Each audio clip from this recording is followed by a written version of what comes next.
The challenge. Negotiations make people anxious. Not everyone, but many people. Before you begin, you fret whether you should negotiate at all.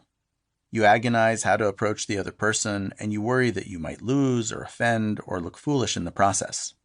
Even engaging the other party is awkward. Should you go first? Should you instead try to get them to make the first offer? How long should you chit-chat before you start negotiating? How do you ask for what you want without upsetting the other person? Once you're deep into the negotiation, new questions arise. How far can you push the other party without damaging the relationship? How do you justify what you want? What concessions should you make, and where should you hold firm to your positions? How do you respond to offers from the other side? What do you do if the other person gets upset, or if you feel overwhelmed and overpowered? What if they turn out to be more experienced than you are and use tactics you don't know how to counter? After the negotiation is over, you're haunted by additional questions and doubts. Should you take the deal or walk away? What might happen if you can't come to an agreement?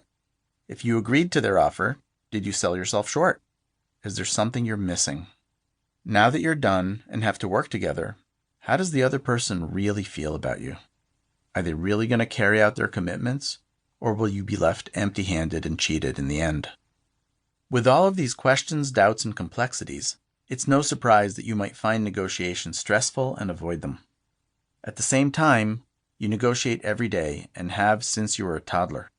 Children negotiate all the time with their parents, their siblings, and their friends, and for them, negotiating seems normal and natural. So why are negotiations so difficult for you while seeming so simple for them? Why do your kids appear to have no difficulty asking you to increase their allowance, but you break into a sweat at the thought of asking your boss for a raise? Something happens to people as they mature out of childhood that makes negotiating more complicated.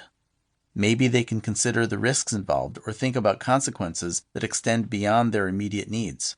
As a child, you didn't worry about the repercussions of throwing a tantrum at the mall, but as an adult, you might think twice about engaging in such behavior at work. While this more sophisticated thinking helps you make better decisions, it can also make you fearful of the risks involved. You might be less likely to strive for momentary gain at the expense of long-term relationships. You may become aware of what you don't know or afraid of the other person's power, and you're impacted by your past experiences, good and bad. You might develop a sense of fairness and ethics that make it hard for you to negotiate. The problem is that your fears are realistic. Yes, negotiations create opportunities for you, but they also create risks. If you push too hard in your salary negotiations, you might not get the position. If you negotiate too hard with your neighbor over putting up a fence, you might get the fence, but have to deal with a crabby neighbor. If you're unsuccessful in negotiating for a promotion, you might feel foolish and have to live with a rejection. In addition to risks, negotiations also involve uncertainty and conflict. They can be time-consuming, intense, and exhausting. They force you to make difficult decisions and painful concessions, and they leave you wondering how well you did. You often find yourself negotiating with people who have more power or experience than you do, and use this power against you. You want to do well and don't want to be cheated, but you also want to be fair and don't want to burn bridges. You do your best to prepare, but you know that your information is neither complete nor perfect, and you fear that your own ignorance can hurt you. So negotiation, like love, is difficult and complicated and fraught with risk. But like love, negotiation makes life worth living.